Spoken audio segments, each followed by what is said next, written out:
Obviously we criticize Biden and the Democratic Party quite often here. I got a lot to say on that front today. But I think the normalization of Trump, because Trump has set the bar so low, that when he does just absolutely insane things, most of us just kind of, oh, it's a distraction. Let's not focus on it. Oh, it's Trump. Who cares? And he is kind of, through sheer force of insanity, made just insane behavior, disgusting behavior for any type of leader, much less the president, kind of become normalized to the point where people are numb to it and people don't care. And there's more insane behavior that Trump has been exhibiting in the past few days that, honestly, you have to wonder how the Democratic nominee, who, by the way, as Brianna Joy Gray noted, go check out the interview with her, I just did, posted in 2 different parts. As Brianna Joy Gray notes, he's not officially the Democratic nominee. We should all consider that. He's not the Democratic nominee, officially. Trump, you would think that when the President of the United States is retweeting, I'm not a fan of Hillary Clinton. I'm not a fan of Nancy Pelosi. Not really a fan of Stacey Abrams, but I am a fan of basic respect and dignity. Trump, in the last 2 days, has retweeted people calling Hillary Clinton a skank. Some of you might find that funny. I don't, not to be a Debbie Downer. Jordan, stop being a tight ice. I mean, she might be a warmonger. She might be, a corporatist, but I don't think we need to be calling women skanks, whether you're conservative or any other party.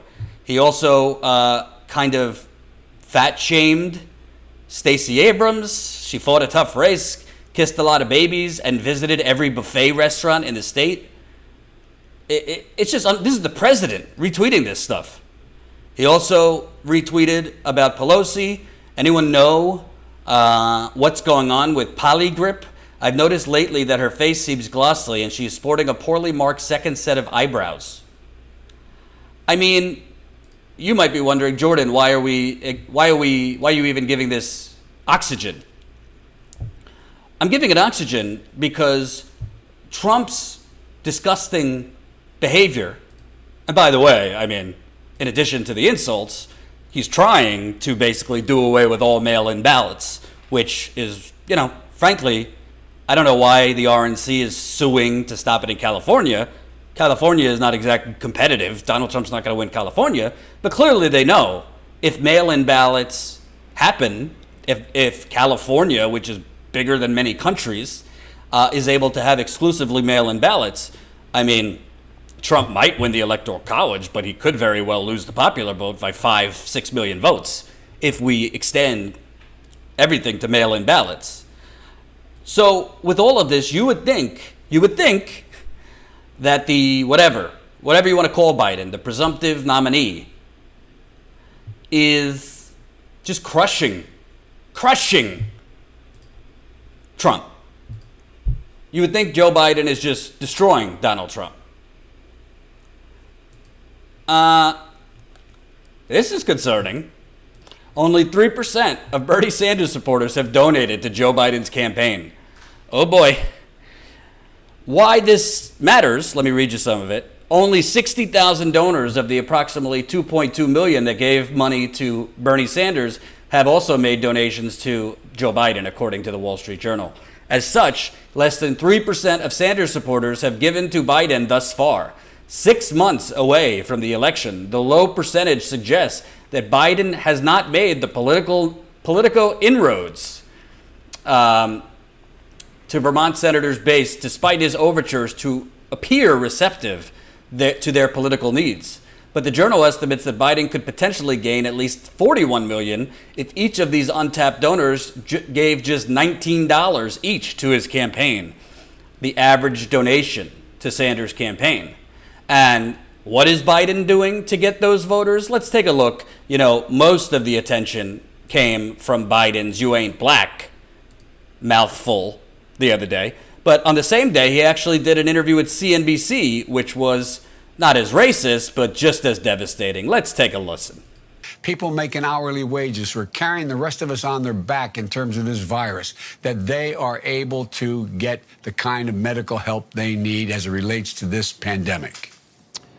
Mr. Vice President, it's Joe Kernan. Thanks for joining us. We appreciate it this morning. Hey, Joe, how are you? I'm great. Some Democratic pundits say that Sanders and Warren voters are essential for you to win. I know you've probably seen that, but some aren't quite there yet.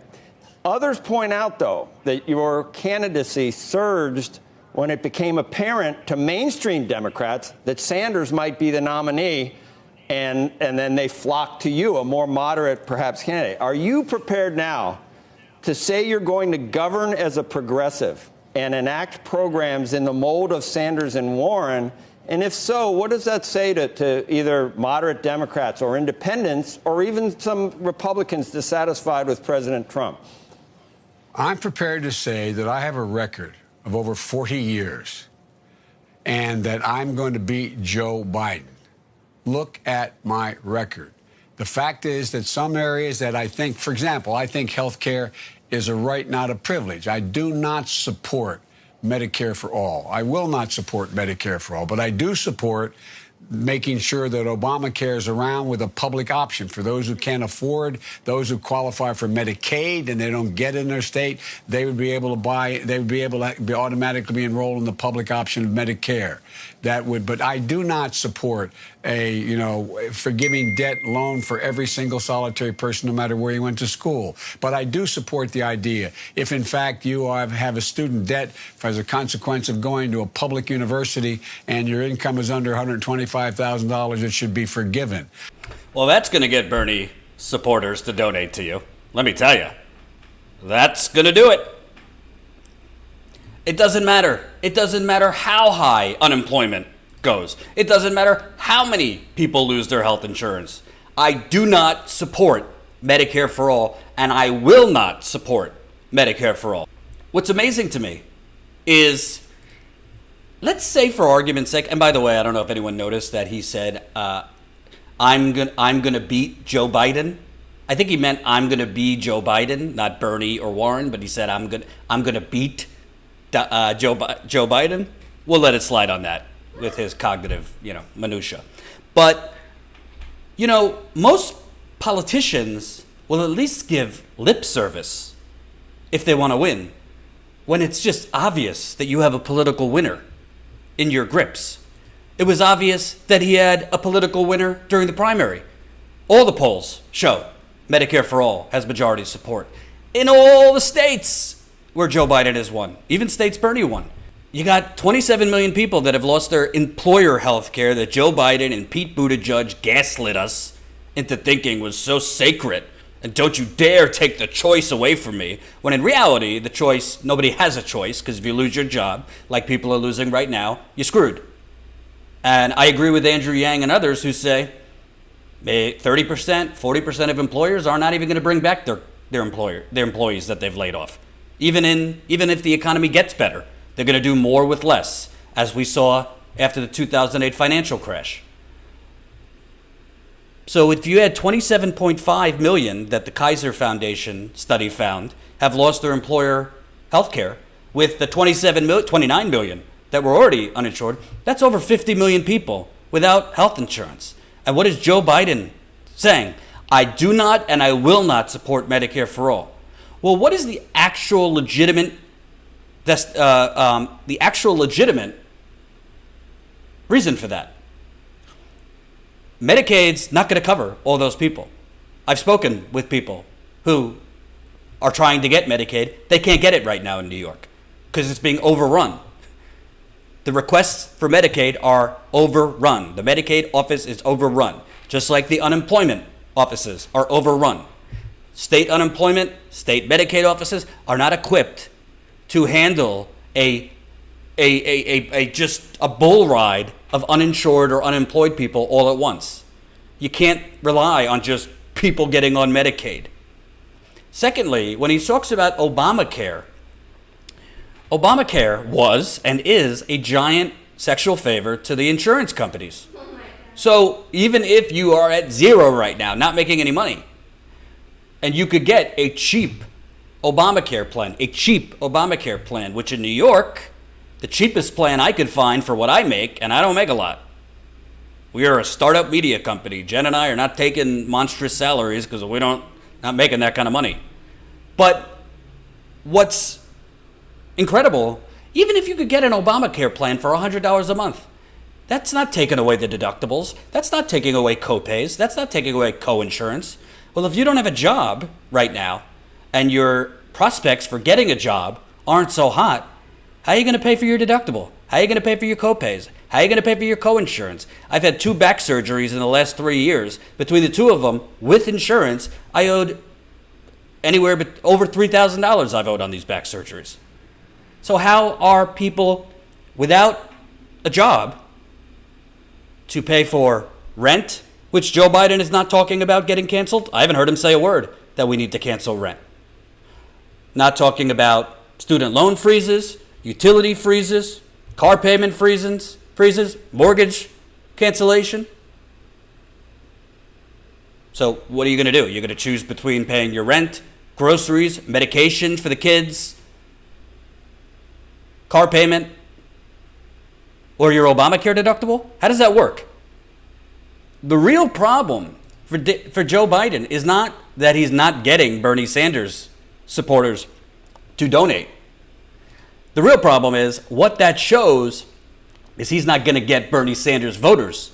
Joe Biden, if he doesn't get minimum 80% of Bernie Sanders supporters, he's toast. I don't care how many suburban wine moms you get to come out, which seems to be the Democratic Party's strategy. To hell with the working class, to hell with labor unions, to hell with Latinos. We just need to get those suburban wine moms out, the real heads of the resistance. Well, if you're not going to get Bernie voters under 30, frankly, I would say even 35, if they're not donating to you, that means they don't have any enthusiasm for you. If you're not going to get 85 to 90% of Latinos, doesn't look like he's going to get that. Trump got more Latinos than Romney did in 2016. Shockingly, because he's a bigot and he hasn't done a damn thing for Latinos. Hope you enjoyed that last video. Hop on over to statuscoup.com where you can sign up for our email list and become a member for as low as $5 to $10 a month. Membership is how we grow. That's statuscoup.com/join. And remember, join our email list so we can grow the revolution with you.